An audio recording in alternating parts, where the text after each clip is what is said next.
تبارك الذي نزل الفرقان على عبده ليكون للعالمين نذيرا.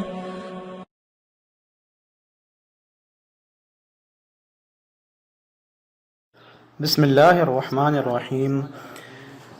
الصلاۃ والسلام علی رسول اللہ صلی اللہ علیہ وآلہ وسلم.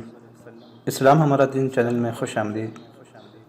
حضور صلی اللہ علیہ وسلم کے وصال کا جب وقت آیا تو آپ صلی اللہ علیہ وسلم نے سب کو رخصت کر دیا اور جبرائیل آگے عرض کیا، یا رسول اللہ صلی اللہ علیہ وسلم، موت کا فرشتہ دروازے پر ہے، اندر آنے کی اجازت چاہتا ہے. واقعہ کی تفصیل میں جانے سے پہلے میری آپ سے درخواست ہے کہ اس چینل کو سبسکرائب کر لیجئے اور بیل کے آئیکن پر ضرور کلک کر دیجئے تاکہ ہر نئی آنے والی ویڈیو آپ کو موصول ہو سکے. حضرت جبرائیل علیہ السلام نے جب موت کے فرشتے کے اندر آنے کی اجازت مانگی تو آقا کریم صلی اللہ علیہ وسلم نے فرمایا کہ ہاں آ جائے. موت کا فرشتہ حضرت عزرائیل علیہ السلام اندر آئے اور عرض کی، السلام علیکم یا رسول اللہ صلی اللہ علیہ وسلم، میں سلام پیش کرتا ہوں. پھر عرض کیا، یا رسول اللہ صلی اللہ علیہ وسلم، آپ پہلی ہستی ہیں جن سلام میں نے پیش کیا، میں نے آج تک کسی کو سلام نہیں کیا. یا رسول اللہ صلی اللہ علیہ وسلم، آپ پہلی ہستی ہیں کہ اللہ نے فرمایا پوچھ کر اندر جانا، جان پوچھ کر نکالنا. اور پھر فرمایا کہ یا رسول اللہ صلی اللہ علیہ وسلم، مجھے حکم ہے کہ آپ صلی اللہ علیہ وسلم سے پوچھوں کہ جانا چاہیں تو میں لے جاؤں اور اگر رہنا چاہیں تو میں چھوڑ کر واپس چلے جاؤں. سبحان اللہ، میرے آقا کریم صلی اللہ علیہ وسلم کے مقام کو کوئی نہیں جان سکتا. تو آپ صلی اللہ علیہ وسلم نے ارشاد فرمایا کہ اگر میں اجازت دوں تو کیا میری جان نکالو گے؟ عزرائیل علیہ السلام نے کہا، جی ہاں نکال لوں گا. تو آپ صلی اللہ علیہ وسلم نے جبرائیل علیہ السلام کی طرف دیکھا اور فرمایا، کیا کہتے ہو؟ جبرائیل علیہ السلام نے عرض کی، یا رسول اللہ صلی اللہ علیہ وسلم، اللہ آپ کی ملاقات کے شوق میں ہے. تو آپ صلی اللہ علیہ وسلم نے فرمایا کہ اے جبرائیل، جاؤ پہلے اللہ سے پوچھ کر آؤ کہ میرے بعد میری امت کے ساتھ کیا کرے گا. اللہ اکبر. جبرائیل واپس آئے اور عرض کیا، یا رسول اللہ صلی اللہ علیہ وسلم، اللہ فرماتا ہے کہ میں ساتھ دوں گا، تنہا نہیں چھوڑوں گا.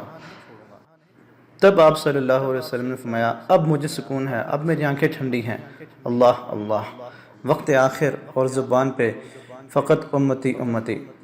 میں قربان جاؤں اس آقا پر، اس نبی پر کہ وقت وصال ہے اور اس وقت بھی اپنے نواسوں اور اہل و عیال کی نہیں بلکہ امت کی فکر ہے.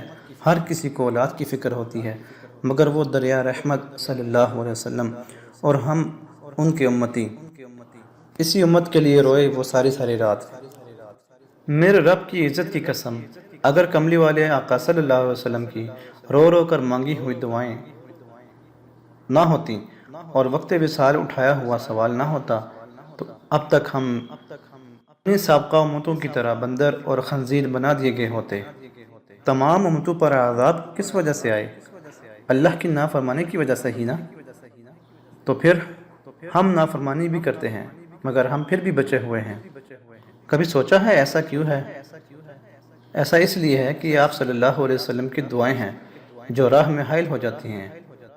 خدا را اپنی اصلاح کریں، وگرنہ کس منہ سے جاؤ گے روز محشر آقا کریم صلی اللہ علیہ وسلم کے سامنے کہ جب فرشتے بتلائیں گے کہ یا رسول اللہ صلی اللہ علیہ وسلم، اس نے آپ کے فلاں فلاں حکم کو اور سنت کو اور آپ کے تمام حکموں سے منہ موڑا، تو پھر کیا جواب دو گے؟ تو آئیں ہم دل سے اللہ سے معافی مانگیں، اپنے گناہ کی توبہ کریں اور نبی کریم صلی اللہ علیہ وسلم کے بتلائے ہوئے راستے پر چلنے کا عہد کریں. اللہ ہم سب کو حضور صلی اللہ علیہ وسلم کی محبت اور ان کے بتلائے ہوئے راستے پر چلنے کی توفیق عطا فرمائے. آمین.